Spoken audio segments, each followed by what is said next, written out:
You're listening to The Roundtable. For the next 2 hours, we'll talk local high school sports with the voice of the Oneida Indians, Tim Smith. Now down court, he pushes it up to Zip. Boom! Point down, baby! Bradley with the slam. The voice of the Scott Highlanders, Rick Keaton. Over to Great Talk, pulls up, got a good look at a three-shot, won't go. Garrett throws it up off the iron, yes, count it. Ahead of the buzzer. Toby Garrett, that backside board. And special guests from both schools. Produced by the IH Sports Network, The Roundtable begins now. Good Thursday evening, everybody, and welcome to The Roundtable on the IH Sports Network alongside the voice of the Indians, Tim Smith, and the voice of the Highlanders, Rick Keaton. I'm Ben Garrett. Thank you for joining us. We are live from the C. Michael Lay Technology Center, the Scott County Schools Technology Department on Highway 27 in Helenwood. We invite you to stop by. If you want to join us in person, you can have some pizza from Baby J's that we've had delivered, and you can catch the show here, and Greg can show off his beautiful setup. You can see just what's behind us, but he's got big screens everywhere, and it's a great setup for a Thursday night sports show. So, guys, we're going to talk to Brent Shoemaker about middle school basketball in a few minutes. We've got Kelsey Pike and Rachel Elmore are already here. Rachel Garrett and Julie Lawson are already here. We'll have some other folks stopping by, and we've got our legend of the game to cap things off later tonight. But to get started, let's talk about where we stand with these high school basketball teams. And, Tim, I'll start with you, and we'll start with the Oneida Lady Indians, a team that had an impressive win over over Kingston on Tuesday night. Second half of that game, really impressive for Oneida. And this is an Oneida team that's really playing well right now. Yeah, it's been a good 2 weeks, 5-1 since the Christmas break, and that one loss, a competitive game against the Clark Range Lady Buffaloes. So the Lady Indians continue to have trouble with the central time zone teams, but other than that, things have gone pretty well. Kingston was a very good game early on. It was very close, back and forth there on Tuesday night, and then the Lady Indians pulled away late in that game. That's a very talented Kingston team that has just been getting better and better. So that was a big win for the Lady Indians, and they have themselves in position right where they want to be. They'll see the Oliver Springs Lady Bobcats for the first time tomorrow night on their floor, and traditionally a tough place, but Oliver Springs past 2-3 years has been going through some rebuilding.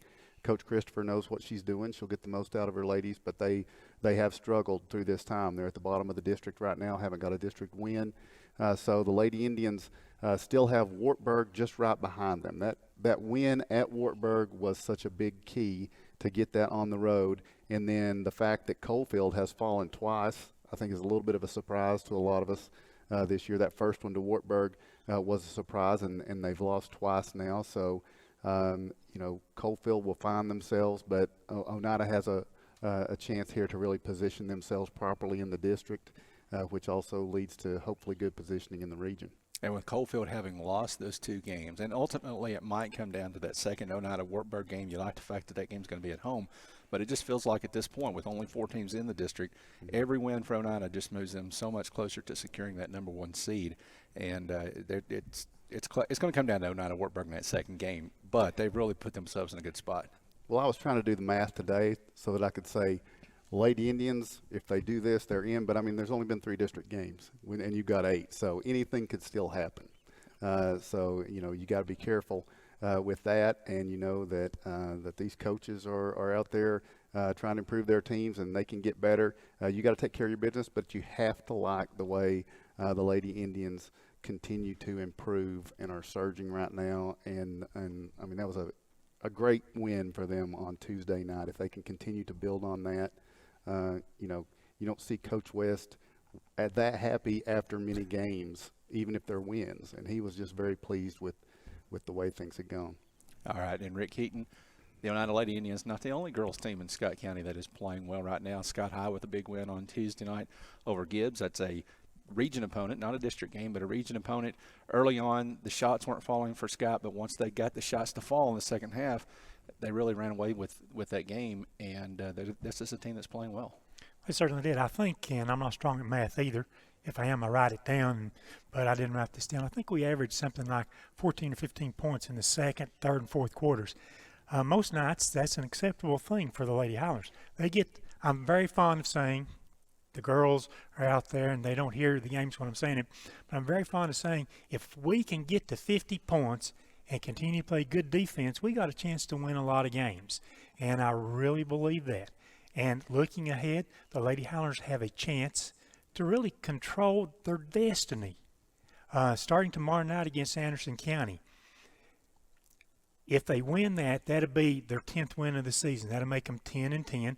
Well, you look at that and you say, well, that's not a great record. But statistically, if you go back, the last time that the Lady Highlanders had a non-losing record was the 2017-2018 season when they finished 16-16. Before that, you had to go back to 2013-14. They finished with an overall 15-14 record. So Coach Wright said it well the other night. It's been many years since we can say we're this deep in the second half of the season. We have a chance to have a winning record, and 3 district opponents are out there. It's like Tim said, the district is wide open. The Lady Highlanders, I'm not sure if they understand, their destiny is to go forth, pick up district wins, Anderson County, Clinton, and Halls, pick up those wins, and suddenly they're a 1 or a 2 seed in District 4. And for everything they've accomplished Sky High right now, they've not won a district game. But as you say, they control their own destiny. And the first time through, the loss to Clinton was disappointing simply because it was a home game. It was so close. They had all the external stuff with the officiating, and Coach Wright was not happy with the officiating in that game. Felt like the free throw disparity cost them in that game. But then the other 2 games against Anderson County and Halls, 2 games they won last year, they lose both of those games in the first half. They got a great opportunity to continue to build on what they've got going right now and to get those 3 teams the second time around. And if they do that, they could very well find themselves in the number 1 seed when this thing's wrapped up. Indeed. Also, if my math is correct, I think we have 9 games remaining in the regular season. 3 of those district games.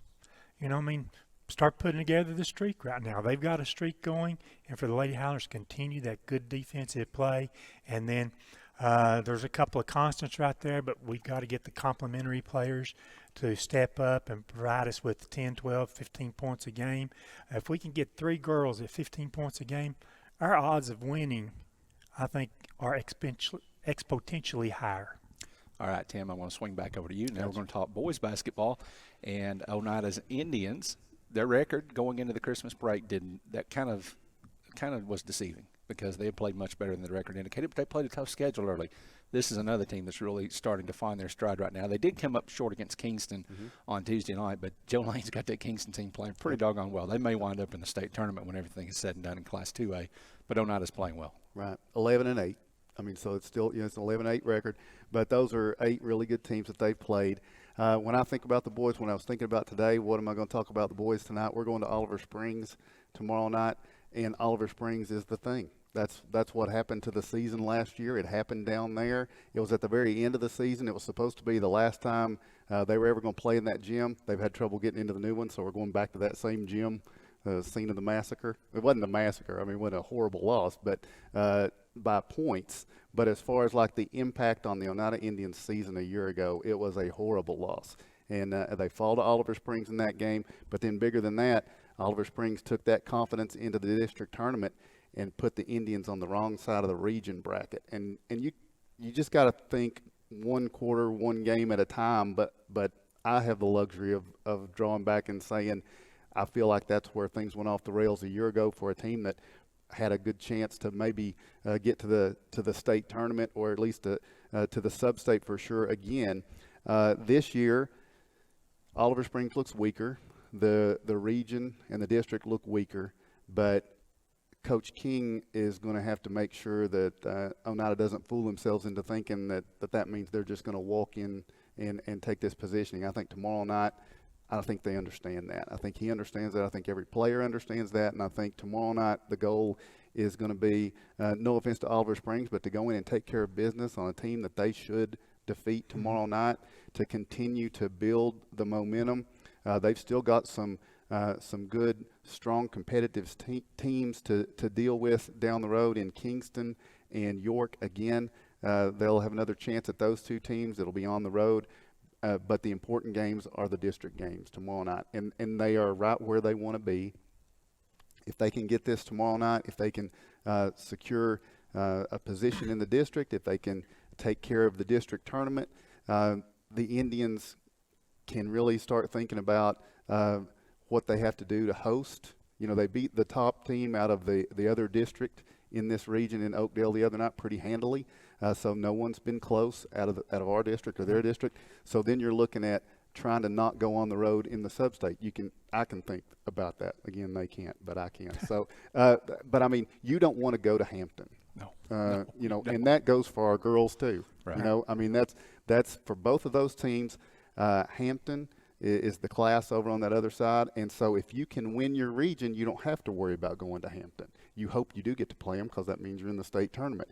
But we found out last year on the girls' side, you don't want to have to travel to one of those teams up there, and if you can host that game, to use your word, exponentially increases your chances of making that state tournament. We've got 2 teams that have the capability to go back, and you know, of course, that was something that happened in 20 and a little bit of a surprise, and then of course the boys didn't get to go because of COVID, but there is all kinds of chance of that happening again here in 23, and that would just be an exciting thing.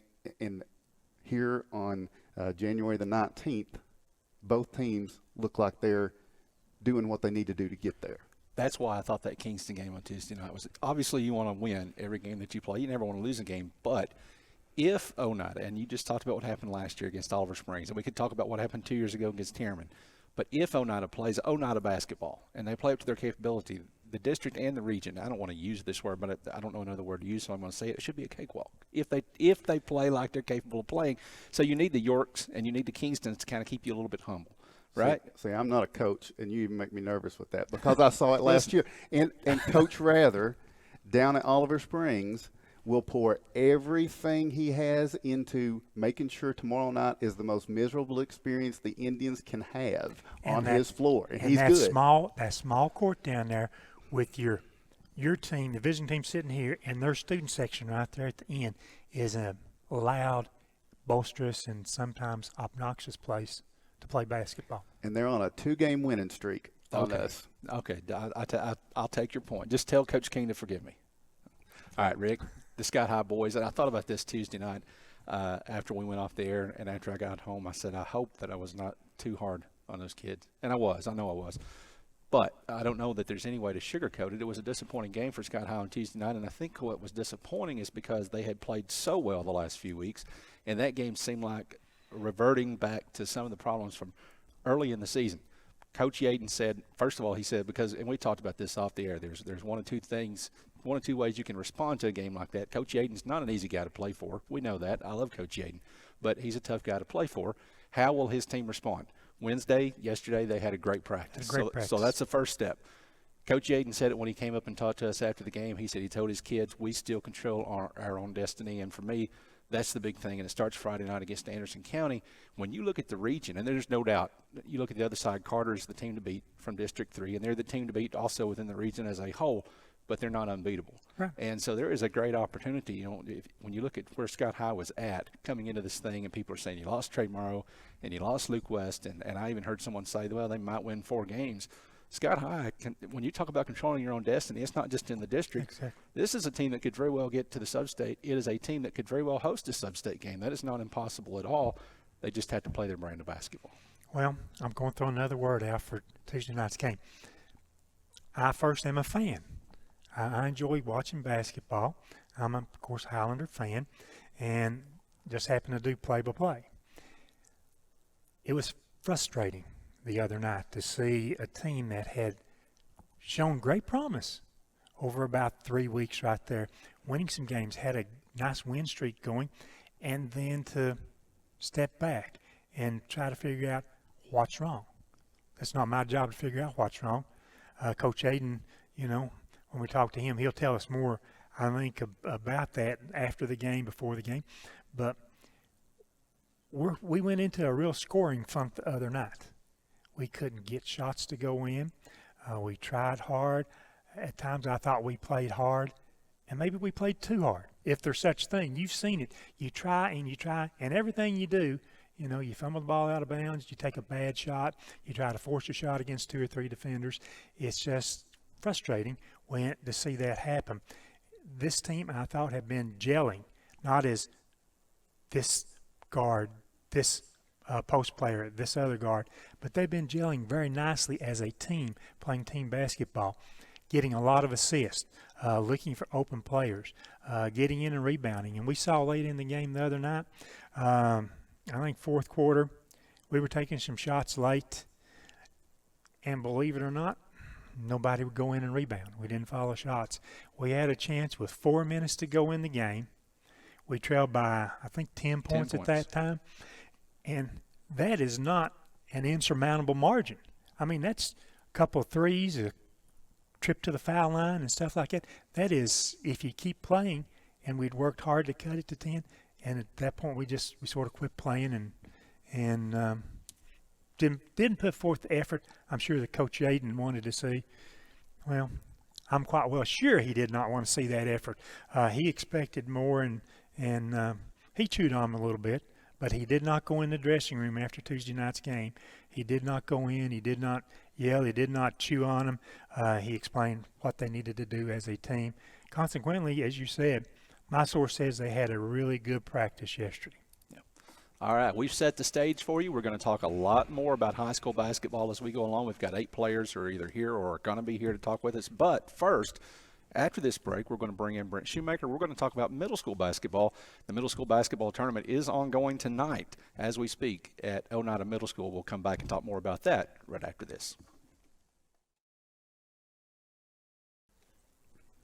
Welcome back to the Roundtable on the IH Sports Network alongside Tim Smith, Rick Keaton. I'm Ben Garrett, and joining us now is Brent Shoemaker, the Area 7 basketball director. I hope I got that title right. I guess. And I'm sure it pays a lot anyway. Oh, a lot, quite a bit. And so people miss the old county middle school tournament, okay? People talk about that all the time. But right now, the Area 7 tournament that's going on up at Oneida, it's even better. It's a Scott County and Campbell County tournament. You got 10 teams in this thing and going at it.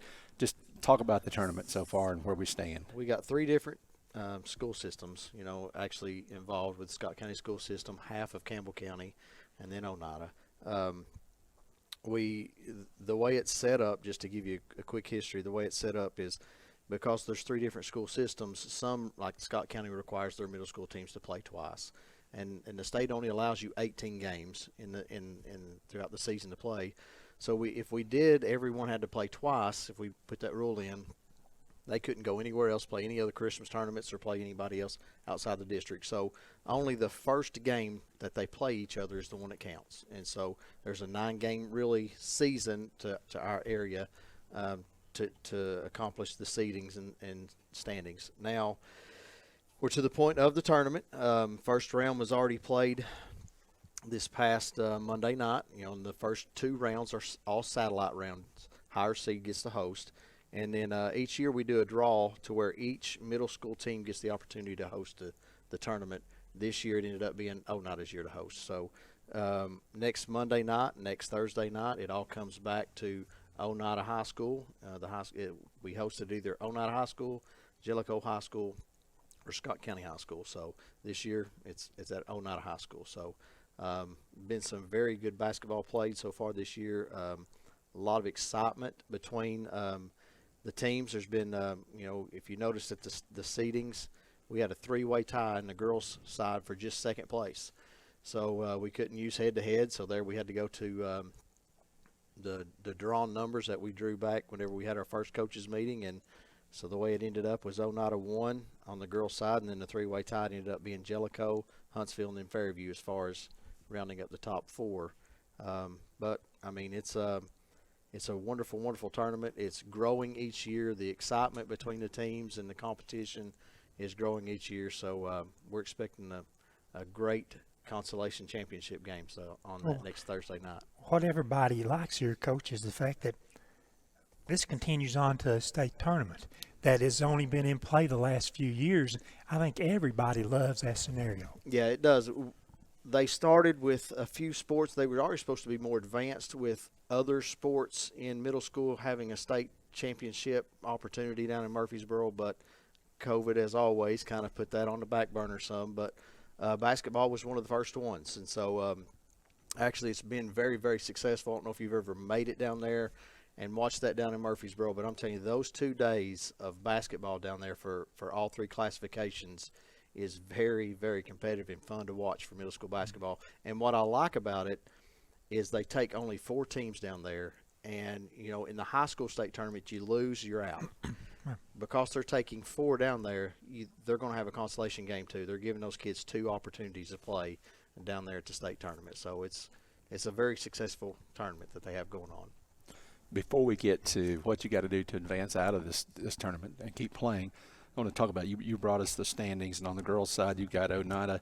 They've not been beaten in the district, but you already mentioned that the 3 teams behind them, which is Jellicoe, Huntsville, and Fairview, they're all sitting there at 7-2, so they had to use a tiebreaker to sort things out. And on the boys' side, Oneida's 9-0 and Huntsville's 8-1. You were telling us Huntsville actually has beaten Oneida in the game that didn't count towards the district standings. So both of these are going to be some very competitive games in the final games. The 2 times that Oneida and Huntsville boys played, they were very close games, and then the second time was at Anderson County at the Christmas tournament, and it went to overtime. And Huntsville ended up winning by 3. So, I mean, it's been great competitive ball games back and forth, fun to watch. Okay, so what do you have to do to get out of this tournament and to get to the subsectional, I think it's called now, which will also be at Oneida? Yes. Top 3 qualifiers on each side, girls and boys, move on to the sectional tournament. That used to be down at Harriman for every round. And on that Saturday, they were having 16 games at one location where they were doing 2 gyms, but at Harriman High School, Harriman Middle School. So that was too much going on at one time. So they split it up into a north and a south. So the top 3 qualifiers move on from the boys and girls to that subsectional on that Saturday. And this year it's hosted at Oneida High School. They came to me and asked me to be over to the north, which is area 5, 6, 7, and 8. And they kind of did it geographically. The south is more your Chattanooga, McMinn County, those type of areas, Rome County. And what ends up happening is what we decided as an area and as a group and a bunch of coaches, you know, these high schools are gracious enough to allow us to use their gyms 2 nights of the semifinals and the Constellation Championship games. So we're going to use that Saturday at whichever high school hosts the area tournament. They're going to host the subsectional, and then those high school coaches and stuff, they get to work the games, let them have a little bit of money and show them a little of appreciation for allowing us to use their gyms and their facilities for those 2 nights. And so right now, the first two rounds, I think you mentioned this, the first 2 rounds were satellite rounds. Tonight was the first night where everybody comes together. Is that right? No, tonight is still satellite. Tonight's the second round. Okay. Yeah, it's still satellite. Next Monday and Thursday, it all comes back to Oneida High School. So the games that are being played tonight, Oneida's playing 2 games. They got the Oneida girls that are playing right now as we're speaking. They're playing Birchfield. Yes, sir. And then the boys are going to be playing Robbins a little bit later. Yes. So Oneida's just hosting those by virtue of being the higher seed. Yes, sir. Okay, so tell us the schedule for the rest of the tournament after tonight. All right, next Monday we got the semifinals. So the winner of tonight's game on the girls' side between Jellicoe and Wynn moves on to play Huntsville Middle School girls at 4:30 Thursday. Then the winner of this Oneida girls game and Birchfield girls game moves on to play Fairview Monday night. Then on the boys' side, Huntsville and White Oak is playing tonight, and the winner of that will move on to play Fairview as well. And then tonight you have Oneida and Robbins playing, which will move on to Monday night on the boys' side. And then we had to slide the Jellicoe Wynn boys game over to tonight due to the kind of, in our area, sometimes in single A basketball, you have coaches that do girls and boys, coaches both. So on a satellite round, it's kind of hard for them to be in 2 different locations. Yeah. So we moved that game over to kind of make it feasible for the coaches to be able to be in different areas. So those 2 games will move on. So Oneida will play the winner. Oneida Robbins winner will end up playing the winner of Jellicoe and Wynn. And that sets up the semifinals, and then the winners from that move on to either consolation or they'll move on to championship, and the loser move on to the consolation. So all 4 semifinal games will be Monday night, girls and boys. Yes. And then the consolation and the championship games will be on Thursday night. Yes. Again at Oneida High School. Sir. And you want to get out of this tournament and to advance onto that subsectional, you want to win, either make it to the championship game or win the consolation game. Is that right? You got to be in the top 3. Top 3 move on. Then when you're in that subsectional on that Saturday, you have to win to move on. It's a single elimination from there on out. Okay. $6 admission charge. $6 admission charge. Yes, $6 admission for the area tournament up at Oneida. Then the subsectional on Oneida that Saturday will be $7. So the consolation game means something, and that's a big deal, right? That's normally, I mean, a lot of people show up for the championship games as always, but there's always just as many people there for those consolation games because they know how big that is. That could be the end of someone's season. So I remember a long time ago, I used to help Coach West some. I wasn't much help, but I was there with him. And Oneida was in the county tournament at that time. But I remember going to the Scott High Gym and it being packed in the atmosphere. How close is this atmosphere getting that direction? How close is it to it? Yes, we actually I've had coaches and schools call me today about how to, if we're allowed to bring student sections, and they're busing their own student sections in, and they're wanting their bands to be there to play and perform. So the last year was very, very packed. Jellicoe hosted it over there. It was very full. This year, the interest it just keeps building each year, and especially with the level of play that we have this year, there's been some separation in the past between the top couple teams and then everyone else. This year, it's just as the top 4 or 5 are just as tight and close as some of the others. So I anticipate a big turnout this year because of the competition level. And we've talked about the state tournament, and Rick, you mentioned that's a nice thing. I'm glad that basketball has gone to that. I hope football is going to go to that at some point. Scott County has been well represented down there. This is the 5th year, I think, that Huntsville made it the first year. Huntsville's boys made it the first year. That would be Gray Todd and Scotty Jeffers and Caleb Woodward and Zeke West, who's at Anderson County. We'll see him tomorrow night. Then the next year, Oneida's boys made it. Mason Keaton and Caden Rector and Landon Lindbergh and his juniors. And then last year, Oneida's Lady Indians made it. When Oneida's boys went, they actually won a game and got to the championship. I don't recall from last year. Did the Lady Indians play for a championship? They were also? in the championship and lost it just right at the end. They lost by 2 or 3 points right at the end. They actually led for a good section of the game. So we've had 4 of these, and 3 out of the 4 years we've had a local team down there. When you're only taking 4 teams from across the state, that's pretty impressive. Yes, and actually when you look at it in single A, on the girls' side, there's 173 teams in this across the state in single A. Wow. They're only taking 4, and we've had a representative down there 3 of the 4 years. Tremendous. That's good basketball. All right. Anything else we need to know about this tournament? Guys, I want everyone to please come out and support these kids. They've worked hard. These coaches, they've worked hard. It's been a long season. And I'm going to ask this. Everyone that I don't want to end on a sad note, but I do want to let everyone know this. Everyone that knows how to pray, get a prayer through. We've had one of our former coaches from White Oak.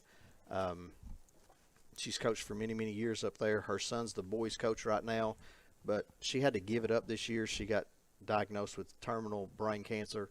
And our teams have tried their best to do everything they can to help them and their families during this time. But, that was a big blow to our district, someone that a familiar face that we were used to seeing and being around, and a great person, great family. So if you get an opportunity, please just, lift them up in prayer. They desperately need it. And I want to tell you guys, thank you for, what you do, covering our students, covering our kids. We had something similar to this back when I played. You had the Channel 4 to Channel 5. You had to have local cable to be able to see it, which not everyone had. But, opportunities like what you're giving people to be able to watch the games, and especially in our home where I've got a handicapped mother and disabled father and things, and they can't always get to the games and travel, but yet they're able to watch, my daughter, their granddaughter play live. We really appreciate everything you do and how you cover the kids. So thank you very much. You do a wonderful job. We appreciate that. And with that said, let me mention Tim Smith. We don't have an opportunity to do much middle school coverage. We get asked about it all the time. And so we've been talking about it kind of behind the scenes here before we got started. We haven't worked out the logistics yet. But we'd like to do Monday night with the semifinal games and Thursday night with the championship games. If we can find sponsors to cover that, then that's our intent, is to be there. And, of course, we want everybody to be out there. Like you said, get out and support the kids. It's all about the environment when you get to this stage. But if you just can't be there, then I think that would be a nice alternative for folks. We'd love to have you there. All right. Brent Shoemaker, the director of the Area 7 Middle School Tournament. And we'll take another break. When we come back, we're going to be joined by a couple of Lady Indians. Welcome back to the Roundtable on the IH Sports Network. Before we go any further, we need to thank Jeffers Tax Service. You just heard from them. And also Little's Drugs and Fountain for supporting this show. And also Baby J's Pizza. They're providing the pizza tonight, which, by the way, you guys who are sitting back there, have some pizza, please. If you don't eat it, it's just going to have to go into the refrigerator, and Greg's going to have to eat it tomorrow for lunch. Not that he would mind, but have some pizza while it's fresh. We're joined now by a couple of Oneida Lady Indian seniors, the only Lady Indian seniors, only two of you guys, Rachel Elmore and Kelsey Pike. And guys, I'm just going to say welcome. Thank you for being here. Congratulations on a successful season so far, and turn it over to Tim. All right. Who wants to go first? All right. Rachel does. I don't know.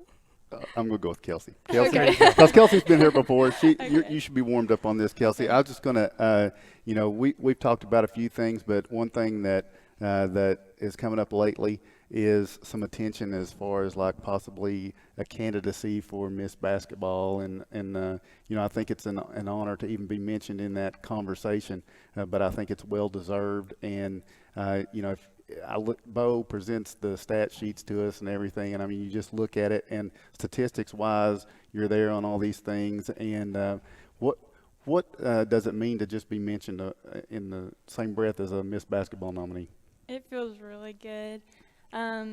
It'd be awesome to win that or even just be a finalist. And it's good to feel that support. Like, you see things on social media and you hear people talking, and it just makes me feel really good and appreciated and super blessed. So I'm really thankful for that. And Well, I know, and I know you're not even comfortable talking about stuff like that, and Yeah. that's what makes you who you are. And so I do want to talk about a team thing then next before I catch Rachel here in just a minute. But you're about to play game number 20 in your senior season here. There's going to be 7 left, and so tomorrow night at Oliver Springs, not trying to bring on bad thoughts or anything, but I mean, it's opportunities. You have a limited number of opportunities left as a Lady Indian. Last year there were some health issues that cropped up at the end of the year, and it seemed like you were kind of plagued by that through the end of the year. How do you feel right now? Because you played a lot of minutes. I felt pretty good. Last year was definitely an experience of how to take care of my body, recovery, stuff like that. So I'm not glad that it happened, but kind of I am glad, because it was a learning experience, and especially now going into college basketball too, it's going to be another level. I have to take care of myself. So I've learned from those experiences from last year. I feel pretty good right now because I've took care of myself. So I feel pretty good, and I like where we're going as a team too. Yeah, well, that's good to hear. I know that's something that I just thought about today is remembering how things went last year. So Rachel, Kelsey gets a lot of attention. Rachel's very quiet, and it seems like you're okay with that for the most part. But thank you for coming, because you didn't have to do that. I was looking at some things today, some things people may not know about Rachel. Rachel's number 2 in assists on this team. Rachel's number 2 in three-point percentage. So, yeah, you don't take a lot of them. She doesn't take a lot of them, but when she does, she hits them, and she hits them at big times. You're really good defensively, but in 19 games, Rachel's only committed 16 fouls. So it's good defense without getting in foul trouble, and, it's clear Coach West trusts you a lot in what you do. Here's my question. It seems like one time a game you decide to drive the lane, but only one time. What do you see that makes you say, I'm going to do it right here? This is what happens. I don't really think. I just kind of do it, because whenever I think, that's whenever it don't do good. Okay. So whenever I see, I just kind of just take it. So it's just an instinct? Yeah. You can't, there's no certain way somebody's playing it. So is there any way to generate that instinct 4 times a game? Because you're really good at it. I guess if it's there, then I'll attempt it. Okay. All right. Now, and I'm not trying to get in trouble or anything, but now, in these games coming up, you're getting ready to go to Oliver Springs, and things have gone well, and you guys have played some tough teams, but this is a really good record. What do you think is the thing that the Lady Indians have to improve before you get to tournament time? What has to be better for you all to be successful? Well, I don't think I think our defense could always use improvement, and it's been very good recently. I think the intensity has been really good, and then communication with each other and all that, and then our shots have been falling pretty good, So I would just say patience on offense and stuff like that, you know. Yeah. Oh, I understand. Yeah. Yeah. Okay. Kelsey, let me ask you this. You know, your dad coaches, and you've been about basketball for a long time. You're going to be going to Johnson University next year. What was it about Johnson's coach that made you choose to go to Johnson? The connection. I guess we kind of started building like this relationship when I was a sophomore is when it really started. And he was just always checking in, like texting, like, how's your games going, always being encouraging. I went down to some camps that he was at. Like, I went down to Bryan. I liked the way that he done things. I like the way that he plays. And I don't know, I just felt like I was a good fit for him. He likes shooters. I like to shoot. So that's a good connection there, too. So do you know what you're going to major in yet?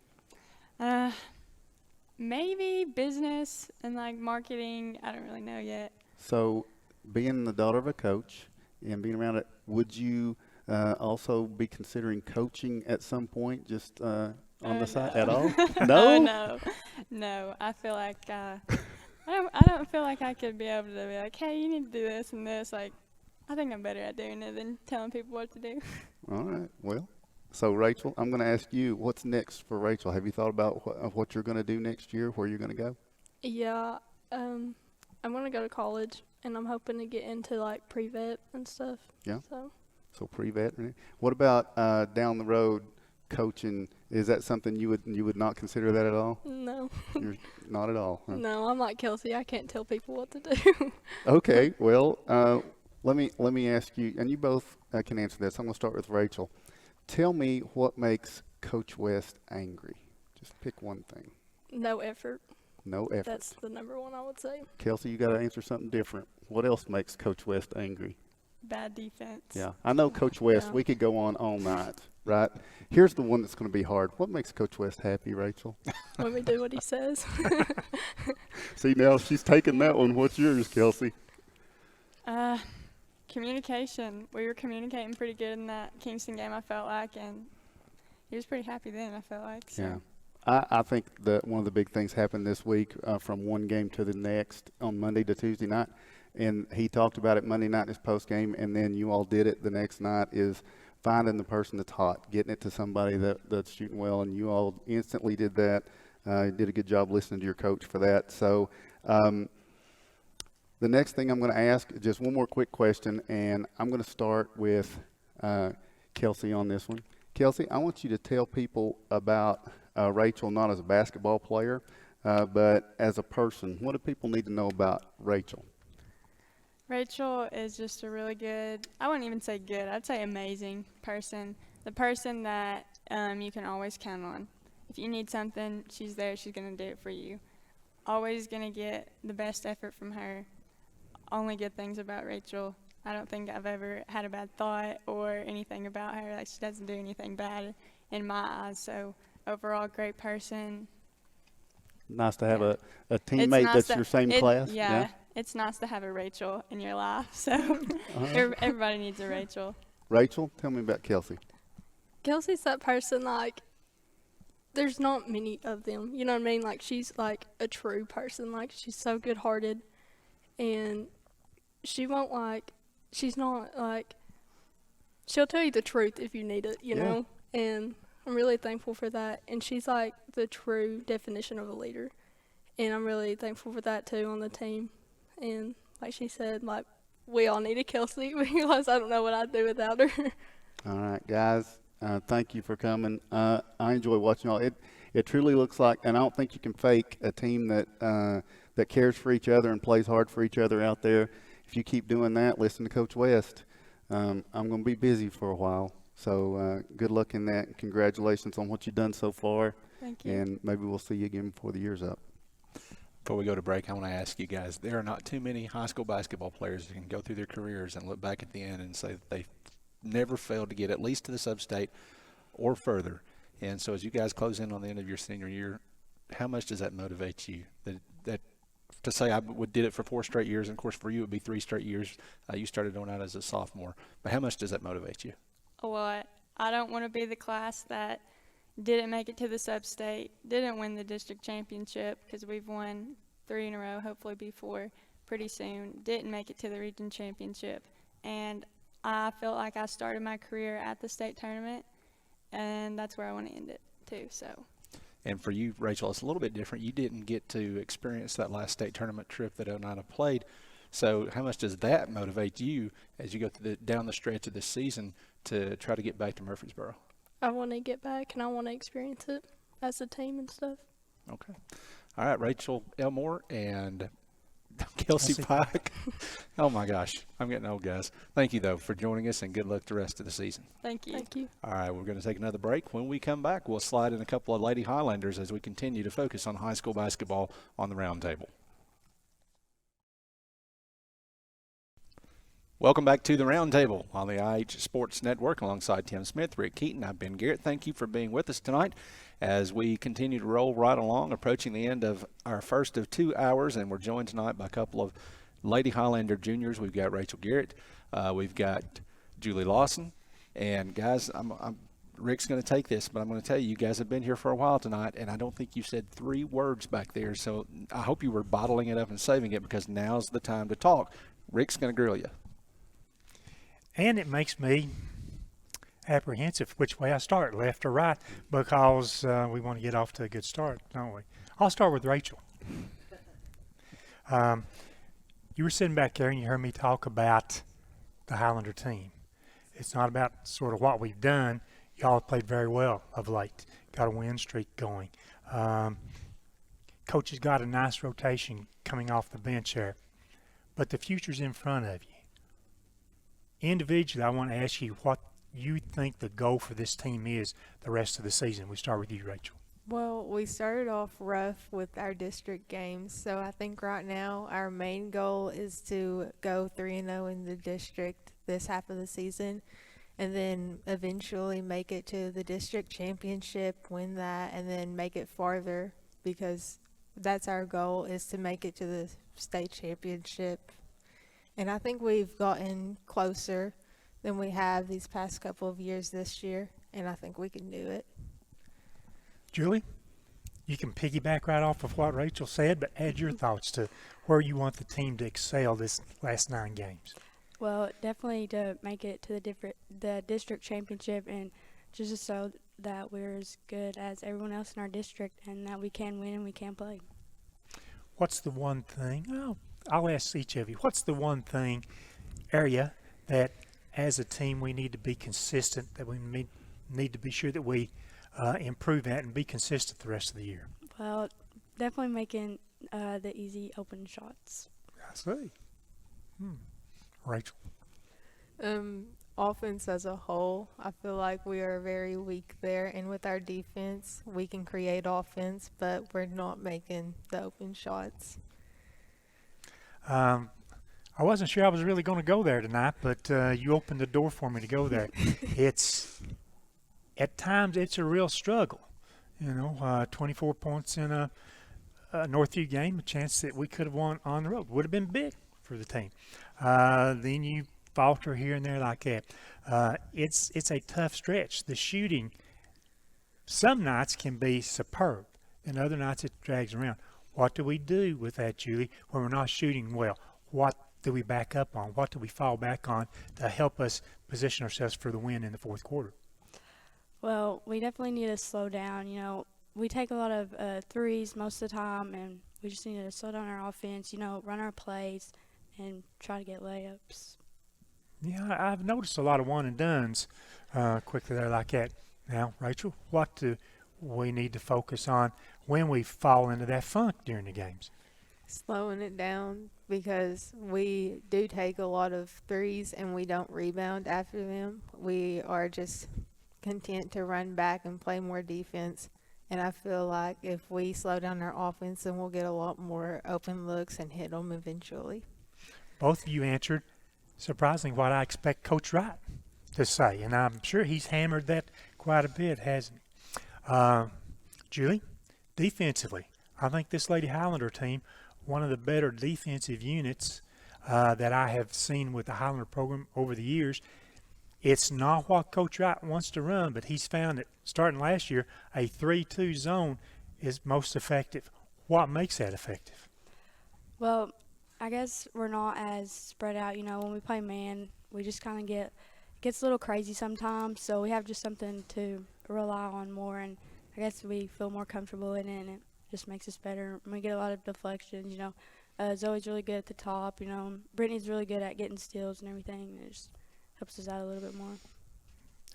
You mentioned the key right there. When you can put Brittany or Zoe in the middle of that zone out front, I think their length helps a lot because they're out there deflecting passes. And Rachel, back to you. When we talk about the defense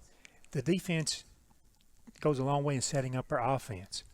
But sometimes we go from defense, we get to offense, as you said, we rush things. What do we need to do to slow that down? Is it something Coach Wright needs to be yelling from the bench, or as a team it clicks like that? Well, as a team, we need to set up our plays and run them more.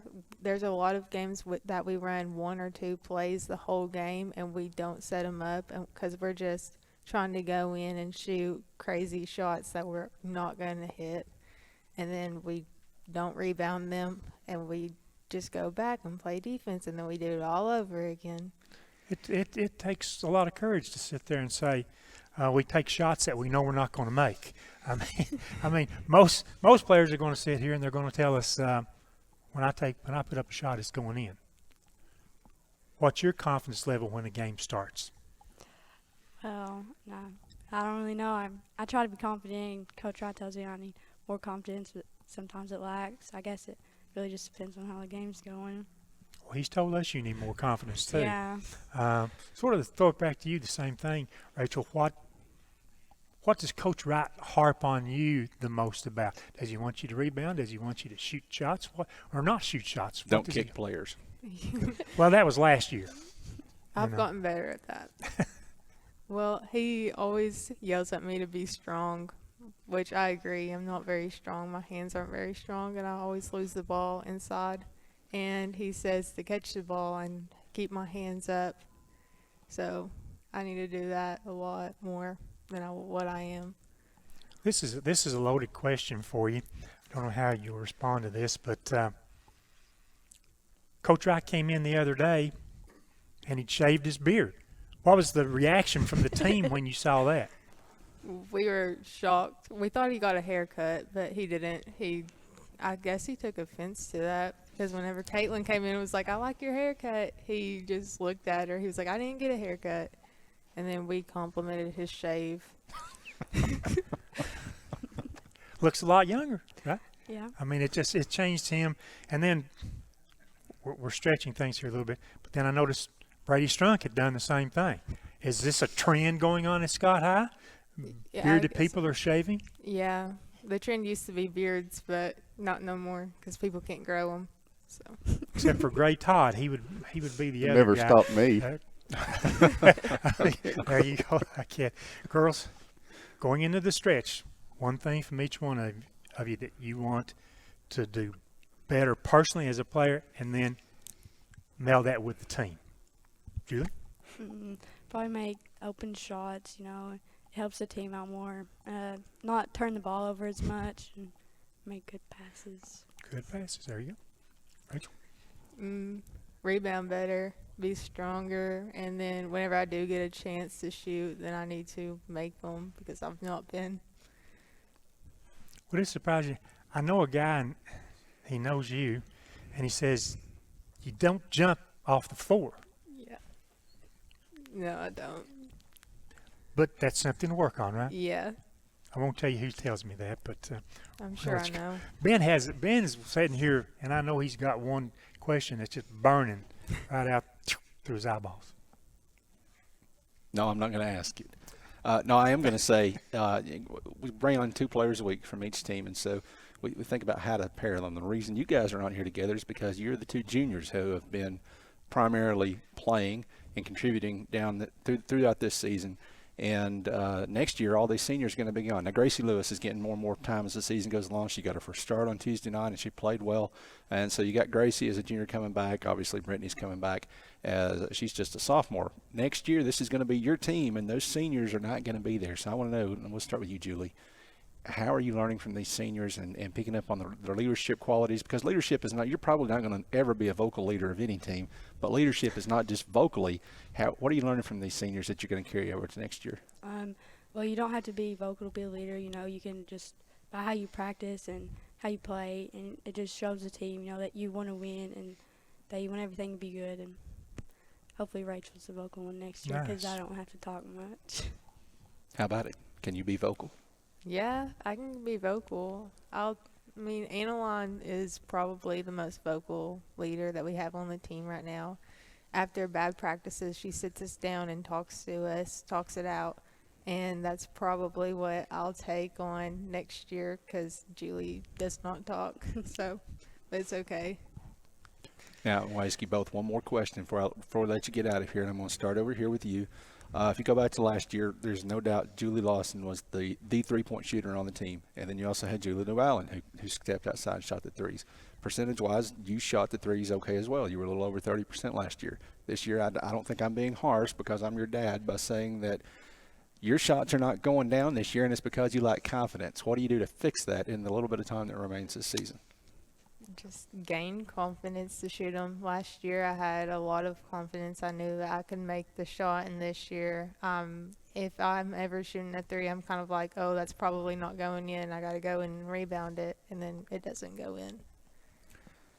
And my question for you, Julie, this has been a burning question for me for the last 3 years. Do you ever not smile? No, not really. No, so, like, right. even at home, because if Rachel walks through the door at home and she's smiling, I think she's probably kicked the cat on the way in or something. Even at home, you smile all the time? Yeah, most of the time. So, do you get that from your mom or from your dad? No, I don't know. Probably my mom. I would think so. I would think so because I watch your dad there at ball games. He sits just over from us, and he sits there pretty stoically. The cap pulled down, never takes his jacket off. He's just pretty stoic there, and your mom does get excited. So. Well, yeah, and it's funny, though. We look at the photos that Leetta takes and that Brady's grandmother takes, Sherry, at each game, and also the Martins, Craig and his wife. And it can be just the most intense moment in the game, and you still got a smile on your face. Even, you're applying defensive pressure, you're tying the ball up, whatever you're doing, you're smiling. So is it a learned thing, or does it just come naturally? It just comes naturally. Okay, I'll stop grilling you about smiling all the time. Guys, tomorrow night, Anderson County, a huge district game. Good luck in that one, and it's a great opportunity to get the second half of the season in the district started off right. So good luck. Good luck. All right, when we come back, we're going to switch gears again and go to the boys' side, and we'll be joined by the Keaton brothers from Oneida. Welcome back to the Roundtable on the IH Sports Network as we get started with hour number 2. Thank you for joining us. We're at the C. Michael Lay Technology Center in Helenwood, the Scott County Schools Technology Department. This is Tim Smith. I almost called you Rick Keaton. Right. This is Rick Keaton. I'm Ben Garrett, and this is Mason Keaton, and this is his younger brother. I won't call you little brother. Younger brother, Grady Keaton. Mason, a junior at Oneida, and Grady is a freshman and has stepped in. Mason's a third-year starter. Grady has stepped in starting right away as a freshman. So, guys, first of all, thank you for joining us. And it's been quite a start to the season for both of you guys, averaging somewhere in the neighborhood of you're probably over 20 a game, but you're probably not far behind. Yeah. Well, I just want to say this feels like an Oneida game because I'm surrounded by Keatons. So I'm kind of used to this. That's where life is right now. Mason, I'm going to start with you to let Grady just kind of sink in here and get ready. Same thing I said to Kelsey. It's game 20. You got 7 left this year. I know you guys feel like you didn't get where you wanted to be last year. What has to improve this year for you to accomplish your goals? I think as a team we're playing a lot better. We're playing as a unit. I really like how we're moving the ball on offense, like how we're pushing it. And I really like how we're playing on defense right now. I think we got a stat today in practice. I think Brent, he was on here earlier, he mentioned it, that I think we had like 31 shot attempts or shots made, and 18 of them were assists against Kingston. And I think that just comes to prove how we're just playing as a team, playing as one, and doing what we need to do to win games. This may answer that question. What do you feel like is the most improved thing from last year's team to this year's team? I think that's what it is. I think it's ball movement. I feel like we just struggled to get the ball around, get the ball moving on offense. Really, what we wanted to get, like shots we wanted to get, I feel like we had to force it sometimes just to get some type of shot off the glass, But I feel like we played a lot more chemistry this year. All right, Grady. I'm going to ask you. You were playing middle school ball last year, Yep. and now you're playing high school ball. What to you has been the biggest difference? Because you're getting a lot of time on the high school court. What's the biggest difference from last year? It's probably the game speed. The speed of the game's so much faster, and physicalities, everybody's much bigger, and probably just the speed of the game. It's hard to get used to, but once you get used to it, you can feel pretty comfortable.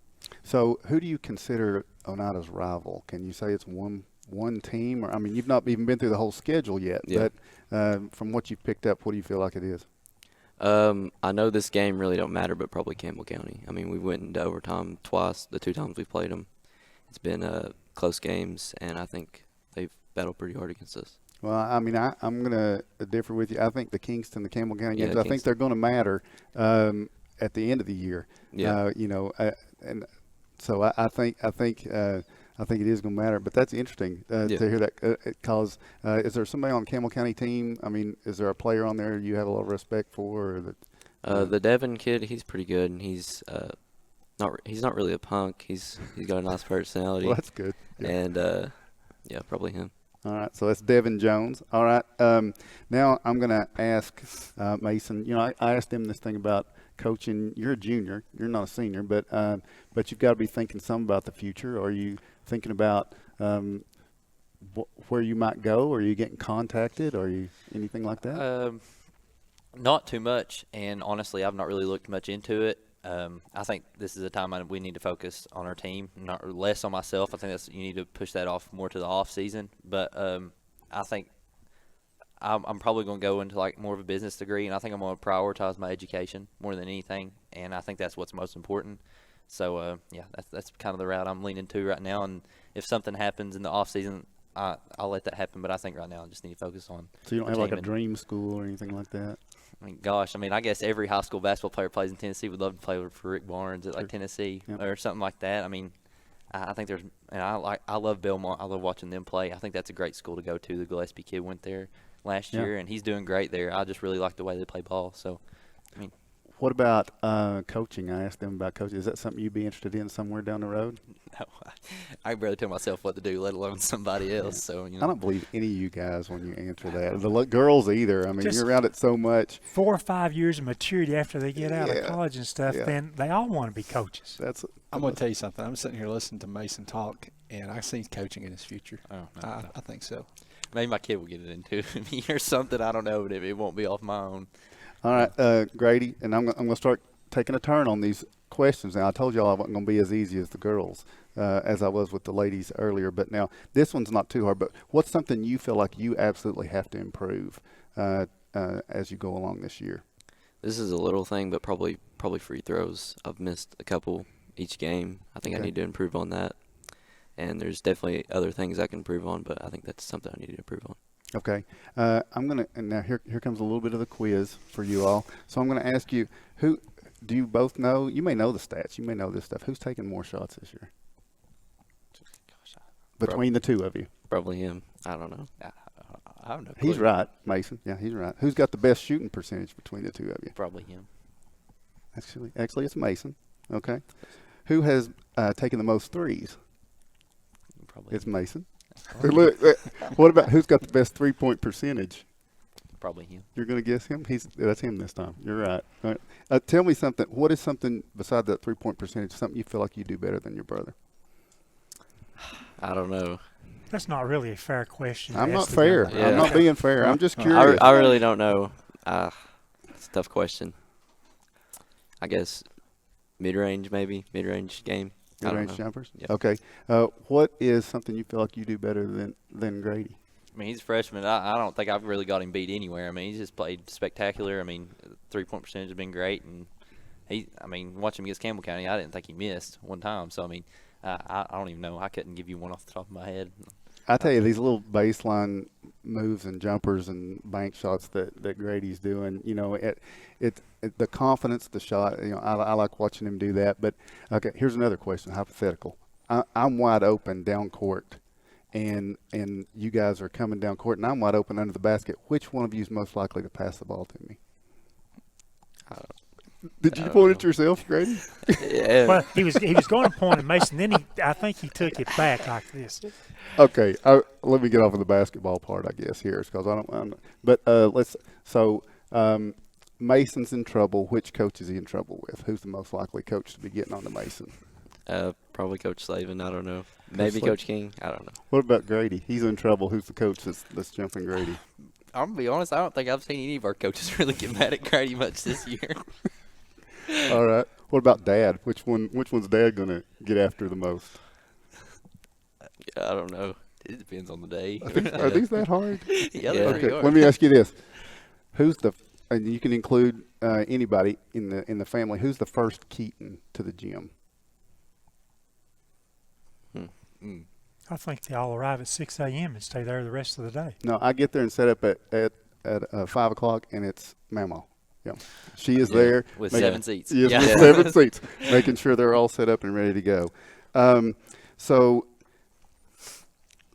for the goals for this year, in these games you played, the strength of the schedule that you've seen, the record's 11-8, but these tough teams play. What about the stretch going down the road here? What's going to be most important district-wise in these matchups? What do you feel like the Indians are going to have to do against these teams? Just keep playing our games. I feel like we've been playing really well, and just keep playing good defense, and just keep playing our offense. I think we'll be okay. Yep. What about it, Mason? I think we just keep our intensity, play on the level that we did against like Kingston and Campbell County, not kind of go down to their level, play fast, and I think we'll be great. I think we'll close out the district very well. Okay, and so as you do that, as you work forward, and I do have some more silly questions. If you'll just entertain me on that here, let me talk about, because this team seems like it's kind of like the girls' team. It looks like you guys kind of like each other and get along. So I'm going to ask you how much time do I have, Ben? You're good. Okay, Roll. I'm going to hurry here. So you just give me your quick answer. Who's the team clown? Sam Bell. Probably. Sam Bell. Okay, that's a unanimous answer. What about Coach's pet? Oh, it must be one of you. If you can't answer that. I don't know. I don't think anybody escapes that. Yeah. Okay, who's your team psychologist? Who do people go to for advice? Probably him. Probably Mason. Mason? Yeah. What best dressed? Best dressed, Landon Lindbergh, pajamas pants. Yeah. Landon Lindbergh. Even though he's injured, he's bringing the best dressed game. That's good. Who is a sneaky troublemaker? They're sneaky about their trouble. They don't get in trouble for what they do. Well, I guess if they're We're that good, outing I them. wouldn't know. So I mean, We're outing them right now. Okay. No clue. Who does the best impression of your coach? Nobody. I think we all got a pretty good one. Okay. No. And then here I'm going to say, I'm not going to be doing these games forever. Someday, there's going to have to be a replacement for me, and there's going to have to be a replacement for Mark. So from the team, who replaces me, and who is the Mark Matthews of the combo? I don't know. I think I could go with probably Sam as the Mark Matthews. Yeah, absolutely. Sam. Foul trouble. Sometimes, yeah. That's Mark. I don't think there's anybody that really ever could replace you. I mean. Oh, well. That's the right answer, Mason. There you go. Let me Good write job. that question down. I need to use that here. Tell me seriously, though. Now, I know, of course, Grady, you're a freshman, but who's another young player that you guys think people need to be aware of what they're bringing to the team this year? I think Jesse Zachary, he stepped up as a freshman. He's got a good body, and he can rebound. He's pretty physical. Yeah. Going down the stretch. Yep. Yep. I think we've got multiple. We've not had very many JV games this year, but I really like, which I'm point guard mine, but I really like Jagan. I think he has progressed a lot during the season, like Grady said. Speed of the game, that's really hard to get kind of, worked up to, but I think he's really improved there just by practicing, going against us every day. I really like Jesse too. I think he's really physical. I mean, he's probably one of the most physical players on our team just from me playing with him a couple of weeks. So, Yep. Now, in all seriousness, joking around and everything, but seriously, brothers playing with each other, starting on the court, it seems like such a neat thing. What's the best part? I'm gonna start with little brother. What's the best part about the experience of being able to take the court and start with your brother in the high school games? Well, it's really fun. It's really fun to play with my brother, and we got great chemistry together, and it's just fun. I like it. I really enjoy it. We've kind of played together for a very long time. I mean, I can think back Boys and Girls Club. He was 2nd grade. I was in 5th grade. I mean, and he was just sitting in the corner, and he'd shoot those threes, and you fast forward 7 or 8 years, and he's doing it in high school. It's kind of one of them things where you pass to him, you can turn around and not even look at the shot, and you know it's going in. So, I mean, it's really fun. I love doing it. I think we go really well together too. So. And you still got the majority of the time to go, and it goes so fast. But just treasure it. I know we're enjoying it, and we're the beneficiaries of what we get to see you guys do every week. And I absolutely love your mama. She's a great person, and she's been one of my good friends. And so it's exciting to be able to watch you guys each week and see your entire family. It's like the entire family is there for these things. So thanks for what you do. And if you want to give a shout out to anybody before we go, you're welcome to do it. Don't get in trouble. Don't have somebody say you should have said hey to me. No, I'm appreciative of everybody. I'm thankful. Yeah. I'm thankful for everybody. Guys, I got to ask this because I want to know, and I was hoping Tim would ask it, and he kind of led into it, but he didn't drill you guys down on it. All siblings are competitive, okay? So listen, Keatons are more competitive than probably most people just by their nature. So I want to know, when you guys are at home, how competitive are you? Do you ever look at Mason and say, I have a better stat line than you did as a freshman? Or Mason, do you ever look at Grady and say, I need to give you some advice on how to do this or that? How competitive are you with each other? I mean, we're pretty nice to each other for the most part, but, a couple of years ago, that would have been the thing. We've probably been arguing back and forth. Is he right about that? Yeah, I guess where I'm is right home now. He kind of has to be a little bit nicer to me. So who flips the Monopoly board if they're losing? That's what my brother used to do. God. I'll blame him. He's not here to defend himself. Derek Keaton, the uncle. Okay. All right, Mason Keaton, Grady Keaton, thank you guys for joining us tonight. Good luck tomorrow night as you guys go on the road in district play against Oliver Springs. Thank you. Thank you. Thank you, guys. All right, we're going to take another break. When we come back, we're going to be joined by a couple of Highlanders as the roundtable continues. Welcome back to the Roundtable on the IH Sports Network. For our final player segment tonight, we're joined by a couple of Scott Highlanders, a couple of seniors.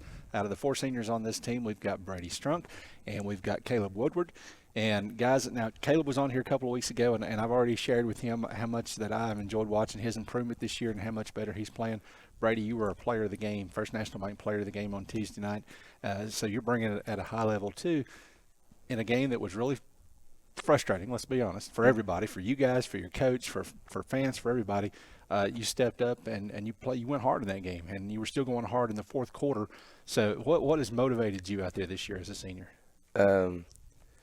Really just – well, it's kind of tough because I'm kind of going through something where I'm trying to do the best as I can for me and my teammates and not trying to, worry too much about the game because it's my last year playing basketball.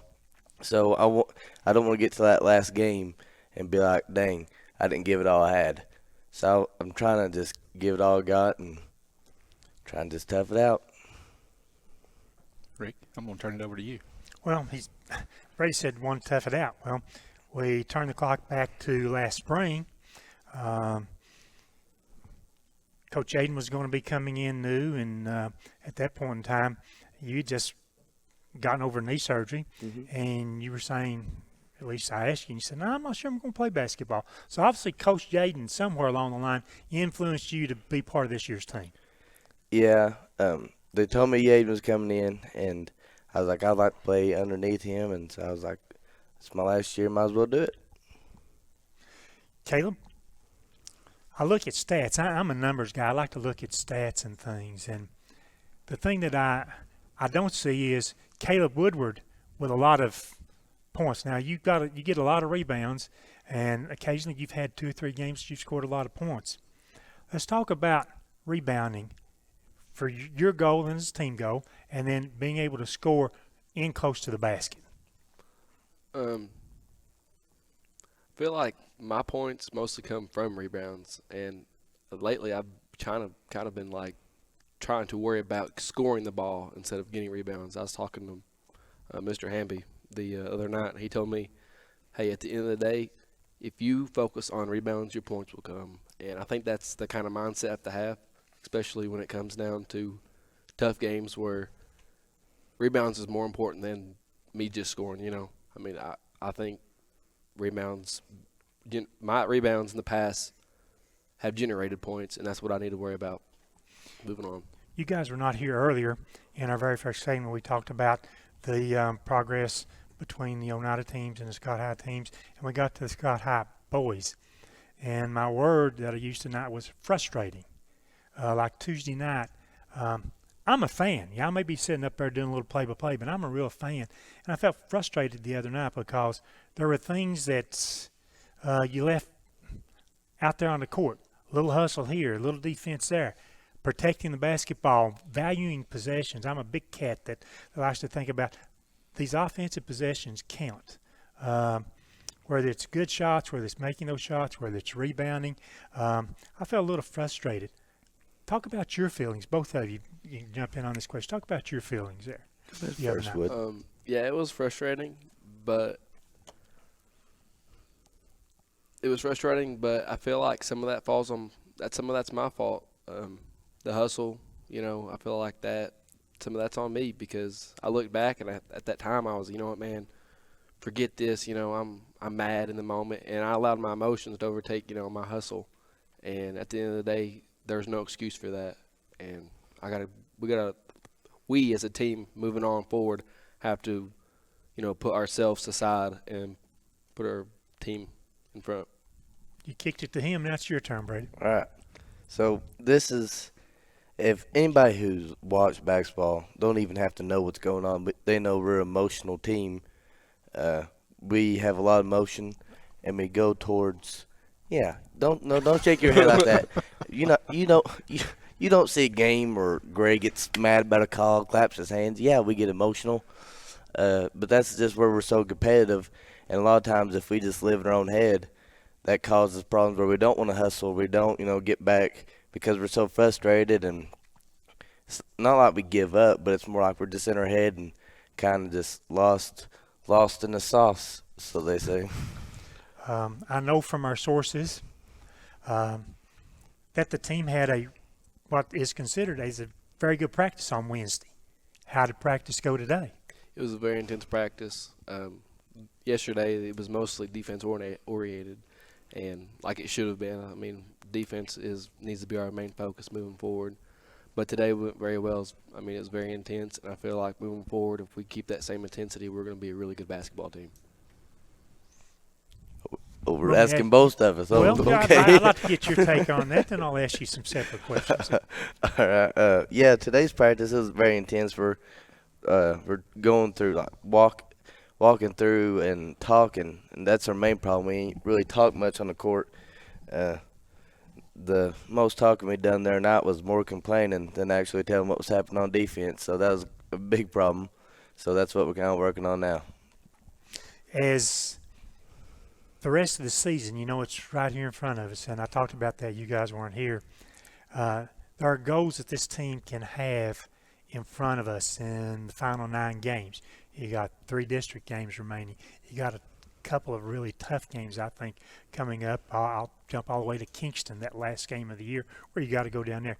You've got a chance to put it together as a basketball team. Brady, with you, what areas does this team need to be focusing on, not just focusing on, but go out and execute each and every night? Well, me and Woods for sure got to take care of the boards. That's our job, and like Hamby said, that's where we're going to get our points. We need more focus on that. And Scott, he's been doing really good. He was very nervous going this season about playing point guard, but he's got it pretty under control. And so what we just need to do is work on our roles. Sometimes we try to step out of it and try to do other things, but if we just worry about our roles, we could go far. It's not like we're in a very beatable district. We could about beat anybody in our district.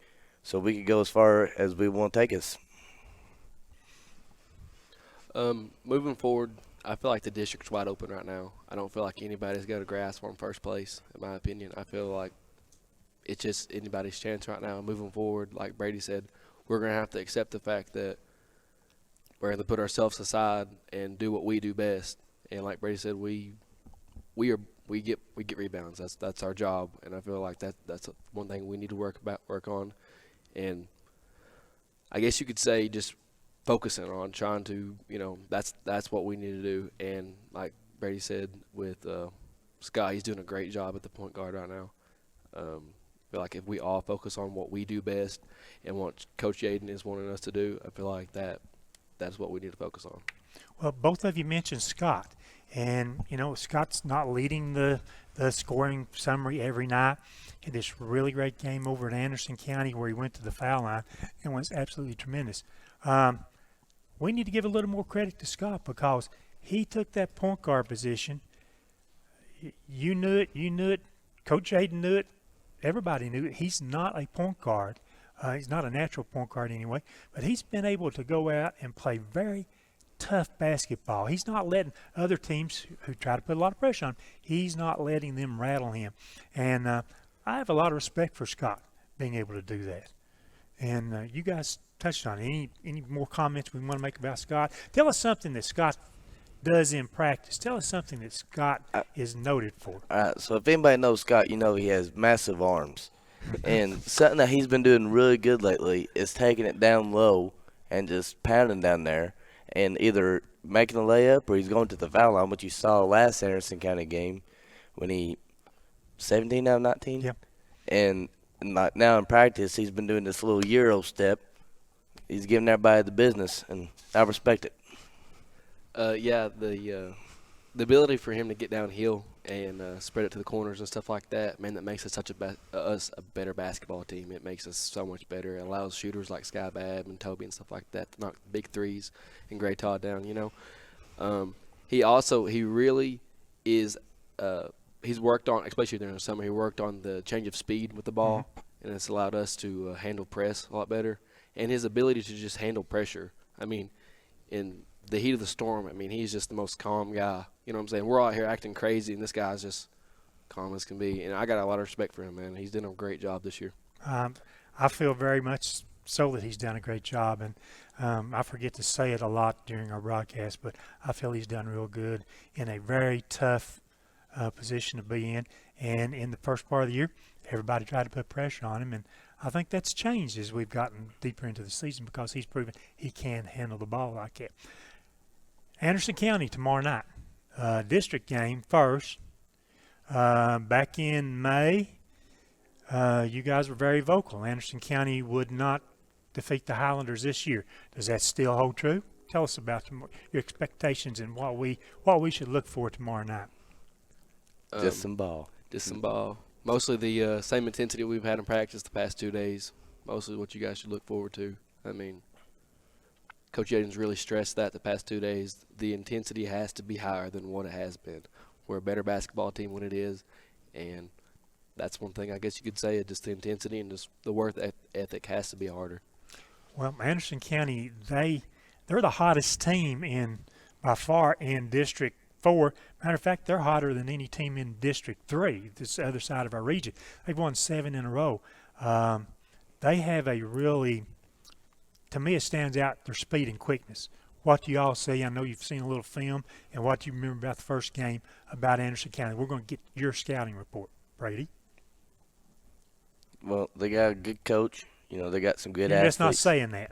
No. Okay. No, they got a good coach. They got good athletes.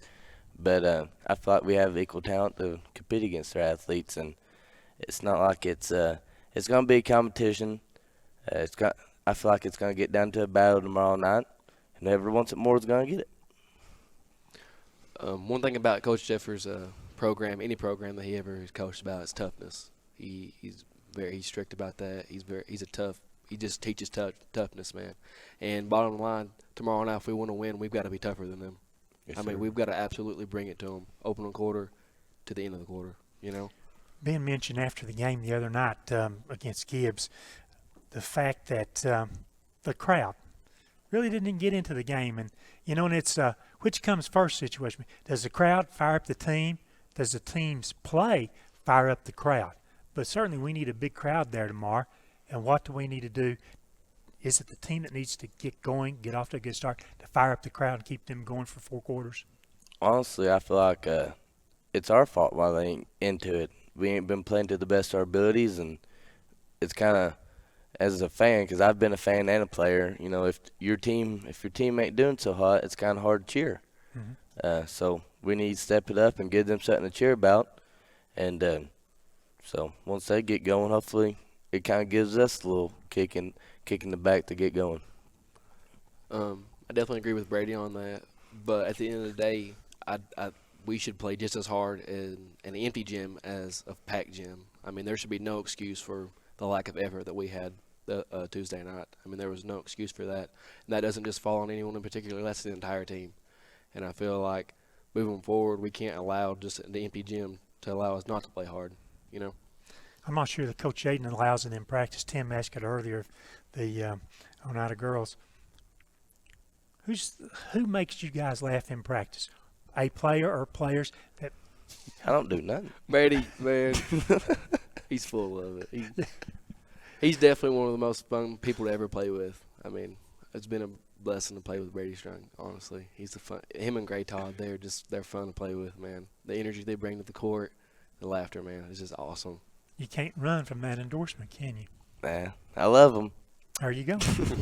You certainly are. I've sat here and I listened to both of you guys as seniors on what happened Tuesday night, and that's the first step towards becoming a mature basketball team. Rick has talked a lot. Coach Yaden talked. First thing he said to you, I think, in the locker room, another first thing he said when he came upstairs to talk to Rick on Tuesday night was about the fact that you guys still control your own destiny. I mean, 8-12 is the record. You can't run from your record. It is what it is, but you still control your own destiny. And we talked at the first of the show. It's not just in your district that you control your own destiny. This is a great opportunity this year. The way things shape up, Carter is a good team. They played Fulton to within 2 the other night. But if you look at the common common competition between you two guys, common opponents, I guess is what I'm trying to say. And obviously, you know what you've got in your own district. Somebody's going to be hosting a sub-state game. Whether it be a team from District 4 or be a team from District 3, somebody's going to be hosting a sub-state game.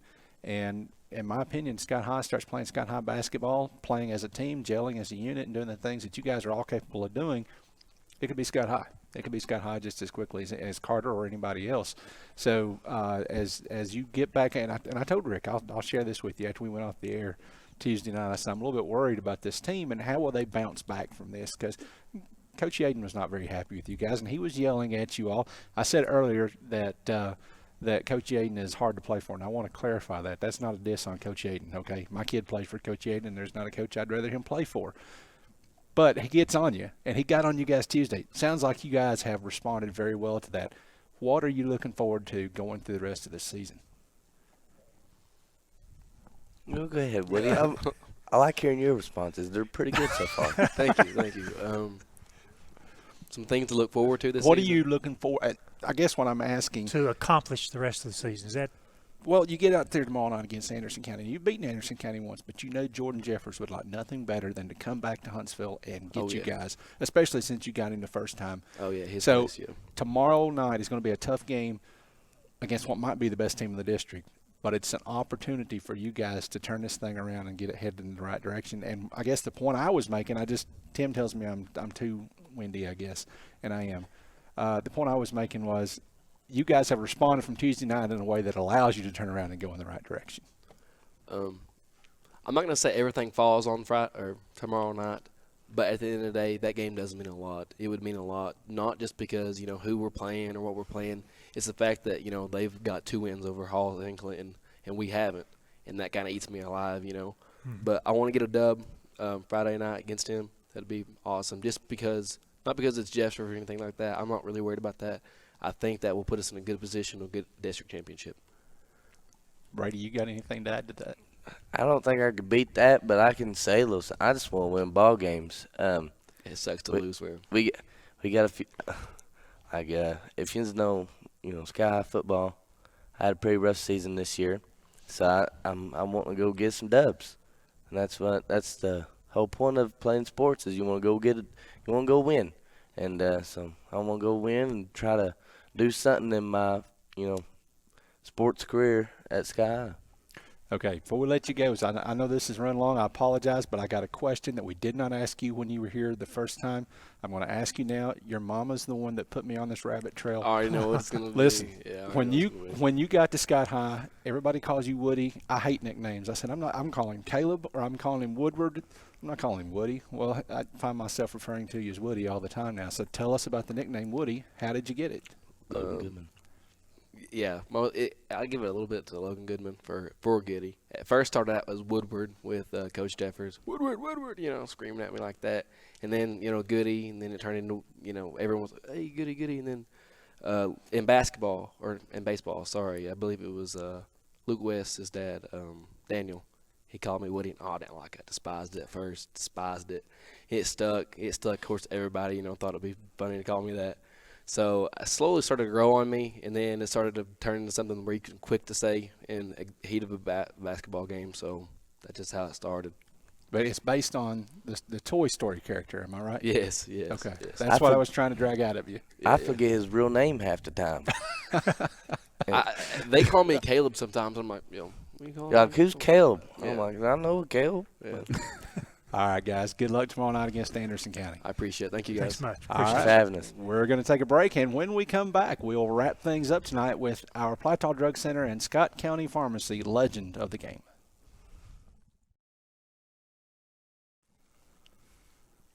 Welcome back to our final segment of the Roundtable on the IH Sports Network. And it is time for our Plateau Drug Center, Scott County Pharmacy legend of the game, Rick Keaton. I'm going to tell you Valentine's Day is coming up, and you're going to be needing to find something for your wife. Tim Smith's going to be needing to find something for his wife. Yes. Everybody out there is going to be needing to find something for their wives, and a great place to start is Plateau Drug Center. It's a Hallmark store, and so they got everything that you'd want for your wife, girlfriend, whatever, at Valentine's Day, chocolates, bears, that sort of stuff. So, hey, there you go. There you go. All right, our legend of the game this week is we had Colby Morgan from Oneida 2 weeks ago, and so we go back and forth. This week we're going red color, and it's former Scott High player, current Scott High coach Rusty Aiden, but Rick Keaton's got him here tonight as a player, former player, not a coach, and I don't want to steal any. Well, you just take it, Rick. I might steal what you were going to say about him. I don't know. We'll see. But if you got anything, write it down. I was just going to point out that Rusty still ranks in the top 10 all time in the state of Tennessee in career scoring, which is incredibly impressive. He's the #1 leading scorer, of course, at Scott High, 3,269 career points. Now, don't let this blow you out of proportion. Been too long ago. a USA Today honorable mention, All-American, AP First Team All-State, Coaches First Team All-State, runner-up East Tennessee Player of the Year, First Team All-East Tennessee, McDonald's Player of the Year, the TAC Player of the Year in District 4AA, a 3-time all-time Tennessee leading scorer. At the time this was done, he was 3rd all-time. The East Tennessee scoring record of 3,269 points. Our career leader, Scott High single-game scoring record of 54 points. That was before his career, and I don't think anybody surpassed that. The Cheerwines Player of the Year, the WATE TV Classroom Champion, 1989 District 4 2A MVP, 1988 Co-MVP, 1989 All-Region 3AA, 1987, 88, 89 All-District 4AA, basketball and baseball scholarships, Carson Newman College, and his uniform was retired February 20th, 1990. Did you know he was that important? I did, and I mean, I know he's not here as a coach, but I mean, I was talking with one of his former players on the way here when he coached at Oneida, and we were just talking about, there's a rich tradition, Lady Indian basketball and all that, and the Oneida boys have not as rich a tradition, but they have a tradition in sub-state, getting to sub-state. Coach Yaden, I'll not forget that year, team. Nobody expected that team to be heading to sub-state and going up to Cloudland, giving themselves a chance. And I'm going to say this, and then I'll be quiet, but it's what I've thought about all day and all week. When I was told you're going to be the legend, I always give this example. Peyton Manning probably couldn't coach because he would expect people to achieve and study and work and be the level that he was. And I just think I'm amazed that you're able to coach and to be able to be what you were, what Rick just listed as a 3,000 point score. I mean, it's amazing stuff, and to be able to, you're just shaking your head about it like that's then and this and that. But I mean, you're coaching kids, and I mean, it has to be there has to be a little bit of frustration when you don't see what the level of buy-in that you had all your life. And the last thing I'll say is, from playing softball with you down at the men's league and it's something that it's just you. When the lights go on, when the whistle blows, you don't turn it on or turn it off. There's nothing fake about it, and it's amazing. It's funny you say that, Tim. I mean, like I remember I was doing juvenile probation work for DCS, and Linda Sharp asked me about coming to coach Fairview, and I said, Linda, I don't know that I can do it. And she said, Rusty, you know the game. I said, yeah, Linda, I know the game. I just I don't know that I can coach it. I mean, because kind of some of the things you just said, and because I just, like you said, I as a player, and I don't feel like I do a good job of coaching it. So as a player, I just saw things. I mean, I just saw things just as it was happening, and and to try to convey that, to kids, try to see things, and not everybody sees it that way, and but I gave it a go, and and it was hard. It's hard because as a player, I felt like I was out there, I could control what was going on. I was kind of in charge. I can control things. As a coach, you're very limited on what you can control once that game starts. But it's kind of worked out good over the years. I feel like I've worked hard at it. And like I said, people call me, say I've got two personalities. Like when the game's not going on, I'm kind of just quiet and easygoing. But tip off or whatever's going on, I get intense. But yeah, that's kind of you saying that's got me thinking there what I told her that day. Well, I wasn't going to go a whole lot with this segment into coaching, but there's another accolade that you achieved last year. You've been a head coach Oneida boys, some of our girls, and now you're at Scott High on the boys program. You've got 12 full seasons of high school coaching experience there, and last week you won your 250th game as a head coach.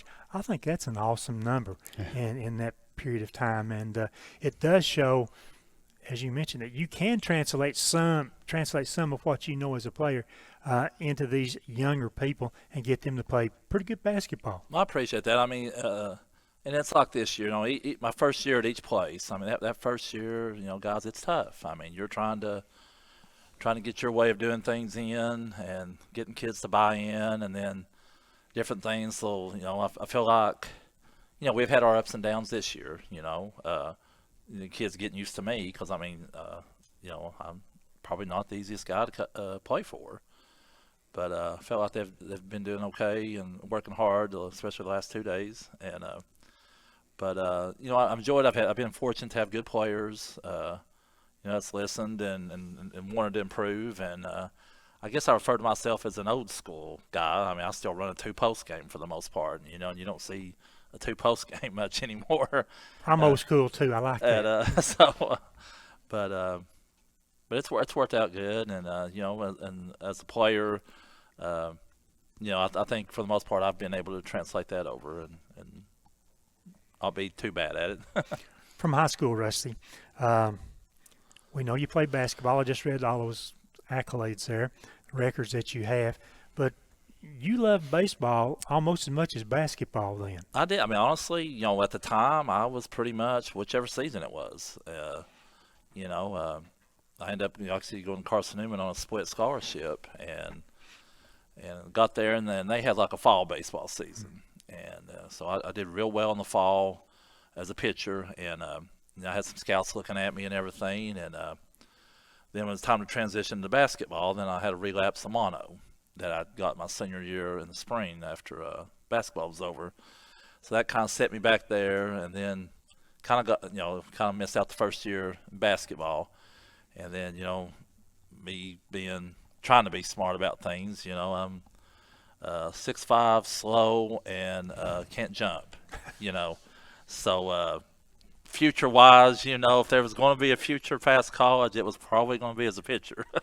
So I decided to concentrate on baseball, and then ended up having to have Tommy John surgery 1 year, and then was able to come back. But I decided to focus on baseball, and so finished out my career just as a baseball player.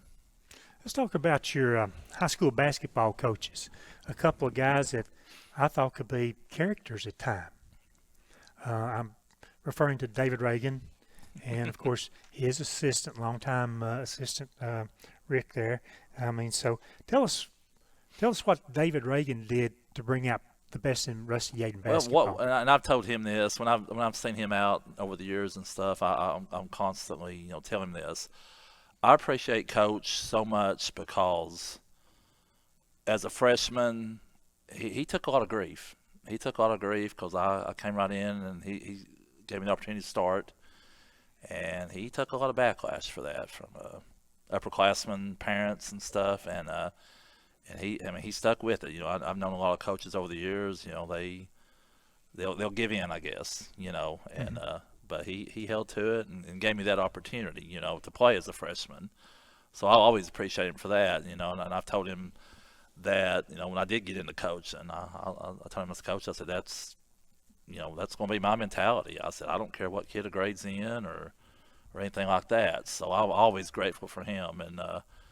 And Coach, he like I said, I saw things like I said on the floor sometimes that maybe a lot of people didn't see and things, and he kind of gave me that freedom to play, and not just shoot at all costs, but just kind of go play. And so I always appreciate him for that.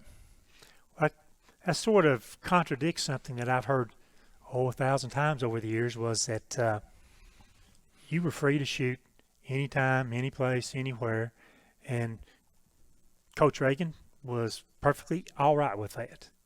So is that just a rumor out there? Because it sure seemed like you could shoot anytime, any place. Well, I mean, he told. We never really discussed it. To be honest with you,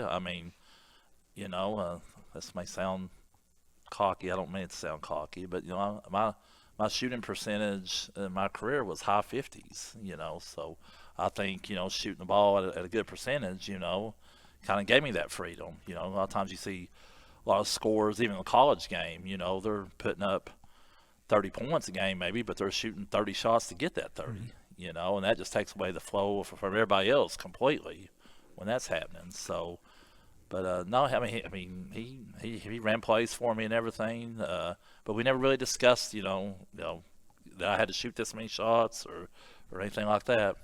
Was the three-point line in play when you were in school? Came in my junior year. We got with the last 2 years, and so the points could have been higher if he'd had the three-point line his entire career. It might have been some. I was more of a mid-range post-up guy that would step out occasionally, like as a trailer on the break or something. I probably made those 2 years. I probably averaged about 1.5 to 2 makes a game on threes, probably. So. But you don't know. That might have took away what I scored inside. So you can't necessarily say that would have got more points. It's just just how the game would go. David and his assistant Rick Kenny, they struck me as just sort of laid back guys. Were they really laid back? I don't want to say Joe Cool type guys, but they just sort of strut in the gym, look around. Things were fine there like that. Coach, they could both. They could get fired up at times when they needed to, and. But I guess overall you would call them laid back. I wouldn't say Coach was intense or anything like I am. So, any one or two teammates or more that you want to mention from your playing career that you enjoyed playing with? They challenged you, or they were the funniest cows on the court? Well, let's see. I guess I played with Jackson Sharp. He was a great year behind me. So, we always got along real well in school and everything. I was thinking about Jackson. I remember we was playing Fulton, first round of the region, and they had us down 2, I guess it was. Yeah, they had us down 2 with like 5-6 seconds left. And they was at the line for 1-1, and I told Jackson, I said, Jackson, if this guy misses foul shot, I'm going to get the rebound. I'm hitting you. I said, you go right off the left wing, and I'm coming right behind you. You're going to turn around and kick it to me, and I'm going to drain a 3 at the buzzer. And it played out exactly like I told him it was going to do. And but we just kind of had good chemistry as teammates. Randy Lawson, he's another. Randy was kind of the 3-point shooter, I guess you'd say, for our team. He'd come out and he kind of would free things up for me a lot because he could bust the 3 pretty good. And but no, I enjoy playing with them guys. I mean, I could sit here and name a bunch of guys, but that's just 2 that I think of just right off. That I still see quite a bit. Well, it sounds like that was I know those guys, a good bunch of guys there like that. Jackson had told me that story half a dozen times, I think. He said, "You'll never believe this. Rusty said this, and that's what happened to win that game." And so, and Jody Wright was the coach there at that time. So that's back '89. So I don't know how. Well, I don't know how long Jody was there before that, but I know he was the coach at the time. He's 40 years at Fulton, plus maybe. So, but yeah, that's a good win for us. And then we end up playing Austin East, in the semis, and the region was at Austin East, and got down. I guess it's nip and tuck the whole game, and then they got us about the last 2 minutes. So the farthest we ever got to was the region semis as a player. But as an overall good experience, you did enjoy basketball, and I think you had the right coaches and the right teammates at that time for Rusty Yaden to, so that your game complemented what the rest of the team I think so, did. and then a lot of people thought, I did just, shoot all the time. But, my senior year, I think I averaged about 2.5 to 3 assists a game as well. So, because you name a junk defense, I probably saw it. And so a lot of times, that would free up the other guys, and I would, try to hit the open man when they were there. Man, you enjoyed the game. Tim's sitting there, and Tim's got questions. Well, I know. I just one thing that would fascinate me here is, given your numbers and everything, was there somebody that you saw as a peer, as an equal, that when you were going to go up against them, you knew I better bring it tonight? Because not many people were in that class. So was there a player back then? I guess I got guy from Loudon, Richard Waller was his name, and the one year that was co-MVP. Loudon had some good teams right there in that stretch, so me and him had a lot of good battles. He was kind of like me. He was about 6'5", 6'6", played similar positions and stuff. So we had a lot of good battles and stuff. I remember a guy at Austin East, I'm sorry, not Austin East, but Anderson County. Paul Wallace was his name. He could shoot it. So that's just a couple guys that come to mind. Did you ever think then that you would be a coach? No, I didn't. I thought I'd go on to college, and play and stuff. I never thought about coaching. Like I told you guys a minute ago, I didn't think I could do it. I didn't think my mentality could withstand not being able to get out there and do it for them or whatever. And so I never really thought about coaching until Linda Sharp asked me at the time. Well, she started you off on a pretty good career, I think, like that. Ben, I know you've got some stuff. Well, mine would be more related to the coaching side of it and not so much as a player, because when you were playing, I was a young pup, and I honestly, I don't remember you hitting it. And I've seen some video clips since then. So slow motion basketball. Yeah, well, I don't know about that. No, once you did get started coaching, you had some success at Fairview, and of course that translated into you getting the job at 09, and you got them back to the sub-state after what had been a drought for them. So as you're going through this, and then you were at Sunbright after that, did you ever think, I want to go back to where it all started?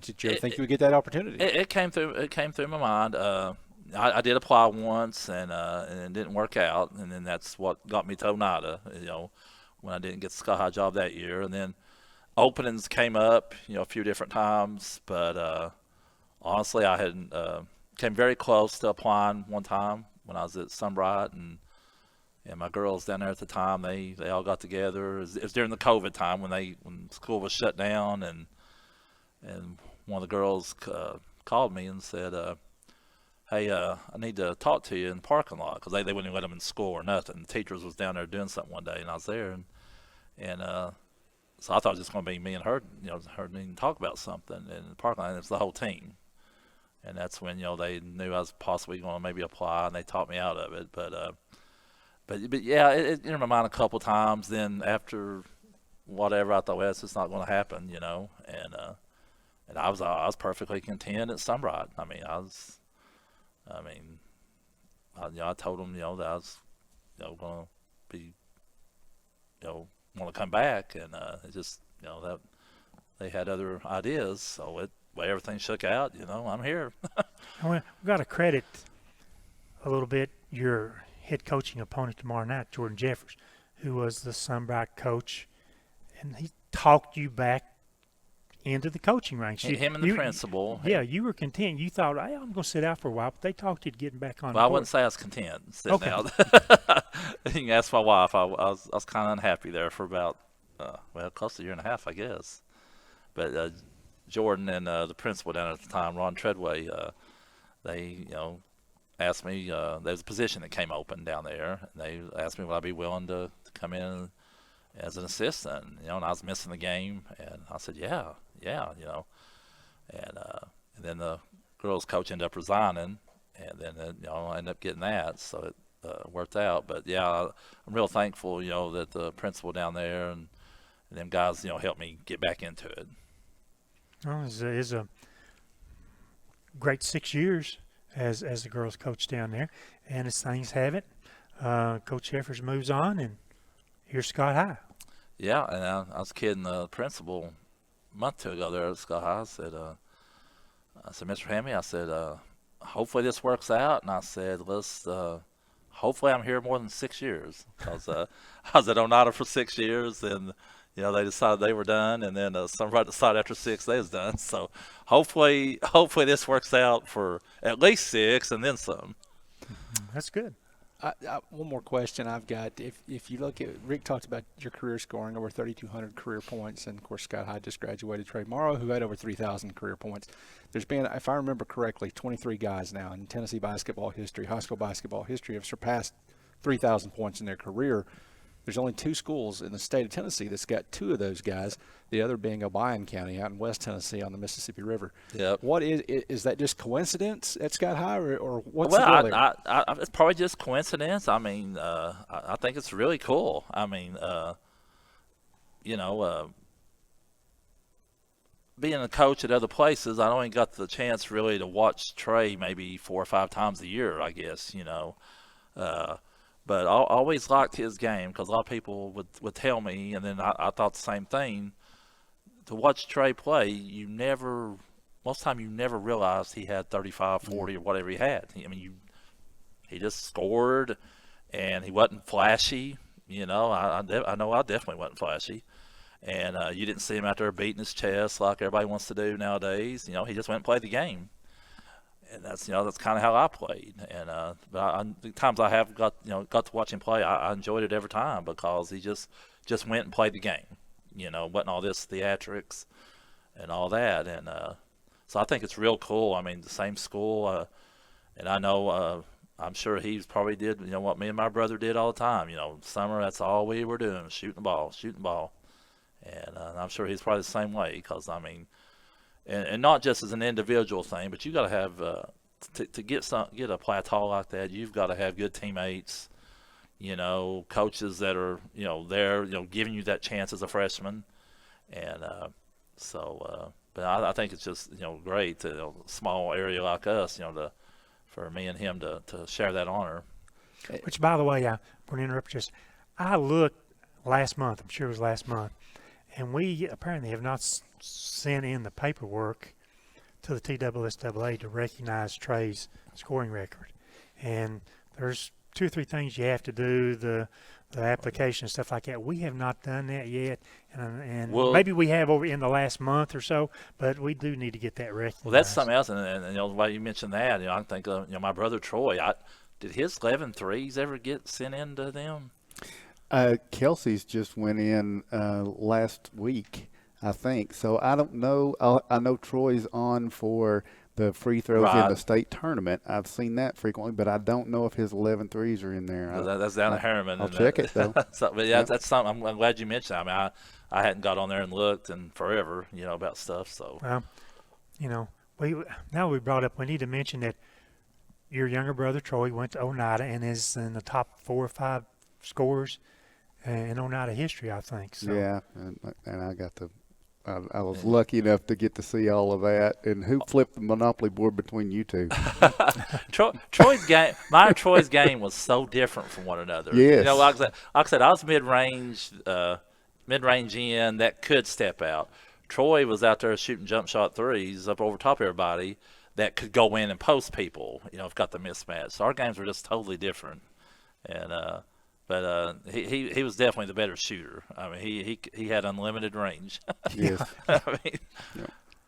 One of the best I've seen, pure outside shooters, yes. Yep. Rusty, I'm just going to say this because you mentioned the way that Trey plays the game. And I think, Tim, Rick, Scott County basketball fans have been a little spoiled here the last few years because, I mean, the way the game is played now, the chest bumping and the cockiness and the arrogance really and all that, that's just part of the game. But Trey didn't play that way. Colby Morgan didn't play that way at Oneida. Nate Bowling didn't play that way at Oneida. Now we got Kelsey Pike as Miss Basketball candidate at Oneida. She certainly doesn't play that way. And so I think that local fans have been spoiled by really high-level basketball players that just go out and play the game the right way. And it's hard. I mean, it's hard to see that. I mean, as a coach, I'm coaching intensity and energy, but you can see kids playing hard. They might bump somebody if they're out there playing hard, but you can tell when it's just playing hard as opposed to when it's, borderline dirty and things like that. And people, the trash talking and stuff. I did a little trash talking, but nobody realized I was doing it. A lot of foul shots, and everybody's been over there huffing and puffing, resting on foul shots. If somebody had got a dig in on me or whatever, I've got a story or two on that I could probably tell you, but but nobody knew I was doing it, and I had to be taught to first before I would say anything like that. And but no, I don't like all that stuff. I just don't. Would this be a good time? We hinted at something the other night, and we can hint at it again tonight, but we've sort of been waiting on confirmation coming out of Scott High about a ceremony that we anticipate is going to happen tomorrow night. Is there a secret to that we're not? I didn't realize. No, I didn't realize. I mean, it's not. It's not out there in the we know of the Twitter world, so to speak. I think if it's not been said already, we need to get it out there. And so there you go, Ben.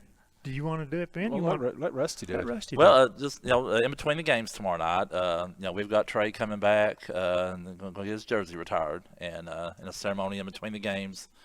And I didn't know that was top secret. I mean, we've talked about it for months. And I don't know it's top secret. It's not out there. But he'll be coming back, and that I kind of got to ask my opinion on things. At the first of the year, how he's going to go about that.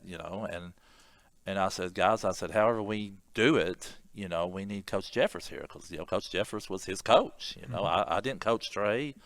And so they just thought maybe the best situation would be when Anderson County come to play. So. But no, Trey will be there and be in between the two games tomorrow night. There you go. That's an important announcement. All right.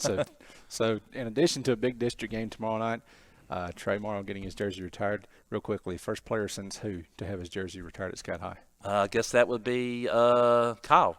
Okay. So that's. I think Derek's a couple years before Kyle. Yeah. So Kyle would be 95 or 96. Not exactly sure. Okay. I can look it up. But all right. Well. So Trey, 95. Greg Bond says 95. Okay. So Trey will be the fourth. Yeah. Okay. Good deal. Wow. It's elite company for sure. All right, Rusty Aiden, our Plateau Drug Center and Scott County Pharmacy legend of the game. Thank you for joining us tonight, and it's an honor to have you here. We look forward to seeing who Tim's going to have on board next time we come back as we continue this legend series. So, well, guys, thank you all for all that you do. I mean, this is really good. I mean, to recognize the players and stuff on the various sports around the county, and this is just a really good setup you guys have got. Thank you all for having me. All right, guys. Thank you. we got a quick turnaround because tomorrow we've got 2 games that we're going to be broadcasting on the IH Sports Network, 2 big district games. Oneida's going to be on the road at Oliver Springs. Now, that will be an audio-only game. We'll have the video up on Saturday or maybe even as early as Friday night, depending on how quickly Greg works, because let's face it, Tim, that's going to be his job. And but big district game down at Oliver Springs tomorrow night, and Rick, a big district game at Scott High as well, as Scott High hosts Anderson County, and as you've already mentioned, Trey Morrow's jersey getting retired in the middle of all that. So tomorrow night, Baby J's Pizza pregame report starts at 6:15. We'll have live play-by-play action at 6:30. Until then, for Tim Smith, Rick Keaton, I'm Ben Garrett. Thank you for joining us, and good night.